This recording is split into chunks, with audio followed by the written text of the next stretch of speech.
Hello all, ఎలా ఉన్నారు? Welcome to movies for you max. ఇందాకే రౌడీ జనార్దన్ గ్లిమ్స్ రిలీజ్ అయింది. ఫస్ట్ థింగ్స్ ఫస్ట్, మీ glimpse ఎలా అనిపించిందో కింద కామెంట్స్లో చెప్పండి.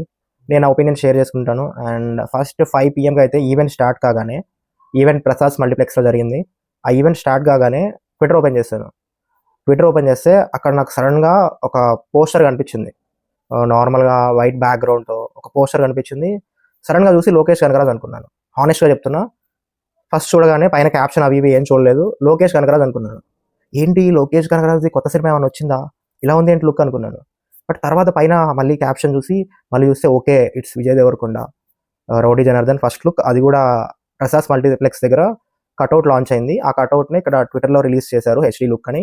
అప్పుడు అర్థమైంది ఓకే, కొంచెం రా అండ్ రస్టిక్గా ఉంది లుక్. గ్లిమ్స్ కోసం వెయిట్ చేశాను. గ్లిమ్స్ 7:30కి ఏమో రిలీజ్ అయింది. గ్లిమ్స్ చూడగానే ఇట్స్ ఓకే, బాగానే ఉంది, పర్లేదు అనిపించింది. It's a mix of Salaar, KGF and ఇంకొంచెం రా అండ్ రస్టిక్ ఫిలిమ్స్. అండ్ ఈ రీసెంట్గా వచ్చిన ప్యారడైజ్ గ్లిమ్స్ నుంచి కూడా కొంచెం ఇన్స్పైర్ అయ్యారు అనే ఫీలింగ్ అయితే వచ్చింది. ఇది 80sలో జరిగే ఒక పీరియాడిక్ ఫిలిం. అలాంటి ఫిలింకి కావాల్సిన ఆ టోన్, ఆ సినిమాటోగ్రఫీ అండ్ మ్యూజిక్ కూడా కొంచెం బాగుంది. కొత్త మ్యూజిక్ డైరెక్టర్, అంటే మన తెలుగు సినిమాకి కొత్త మ్యూజిక్ డైరెక్టర్ని ట్రై చేశారు, తను వేరే మలయాళం ఇండస్ట్రీ నుంచి అని. ఇవన్నీ గ్లిమ్స్లో బాగున్నా కూడా ఏదో మిస్ అవుతున్న ఫీలింగ్ వచ్చింది. ఏదో ఒక ఫ్రెష్ పాయింట్ మిస్ అవుతుందా, ఫ్రెష్నెస్ అనేది మిస్ అవుతుందా, లేకపోతే ఈ యాక్షన్ డ్రామా జోనరా అనేది సాచురేషన్ పాయింట్కి వచ్చిందా లేదా అర్థం కావట్లేదు. కానీ బట్ ఏదో మిస్ అవుతుంది గ్లిమ్స్లో.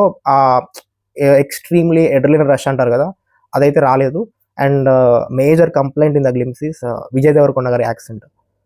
తన ప్రతి మూవీ రివ్యూలో చాలా మంది చెప్తూనే ఉన్నారు, నేను చెప్తూనే ఉన్నాను, ఆ స్లాంగ్ అనేది చాలా మేజర్ ఇష్యూ అయిపోతుంది. అండ్ నేనేం అది టూ బ్యాడ్గా ఉంది అని చెప్పట్లేదు, and at the same time చాలా బాగుంది అని కూడా చెప్పట్లేదు. బట్ విజయ్ దేవరకొండ గారు మాత్రం ఎంత ఎర్లీగా పాసిబుల్ అయితే అంత ఎర్లీగా ఆ తెలంగాణ యాక్సెంట్ నుంచి బయటికి రావాలి. ఇది కళింగపట్నం అనే టౌన్లో జరిగే స్టోరీ లాగా అనిపిస్తుంది. అండ్ ఈ కళింగపట్నం గోదావరి డిస్ట్రిక్ట్స్లో ఉంది అని విన్నాను. స్టోరీ పరంగా ఆన్ పేపర్ ఒక పెద్ద స్టోరీ లాగానే కనిపిస్తుంది.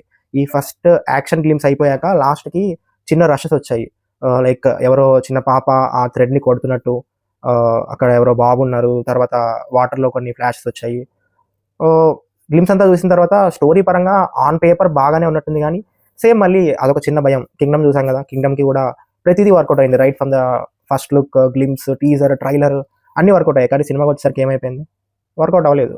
ఇంకొక మేజర్ హైలైట్ ఏంటంటే యూఎస్ఏ నుంచి పాజిటివ్ రివ్యూస్ వచ్చాయి కింగ్డమ్కి, but still it didn't work out. Same అలానే అవుద్దా, ఆన్ పేపర్ చాలా బాగున్న స్టోరీ ఎగ్జిక్యూషన్లో ఏమన్నా ఇదవుద్దా అనే భయం ఉంది. అండ్ ఈ మూవీ డైరెక్టర్ రవికిరణ్ కోలా గారు ఫస్ట్ సినిమా చాలా సాఫ్ట్ ఫిల్మ్, దీనికి కంప్లీట్లీ కాంట్రాస్టింగ్గా ఉంది. చూడాలి ఈ సినిమాని ఎలా ఎగ్జిక్యూట్ చేస్తారో. అది గాయస్ నా ఒపీనియన్.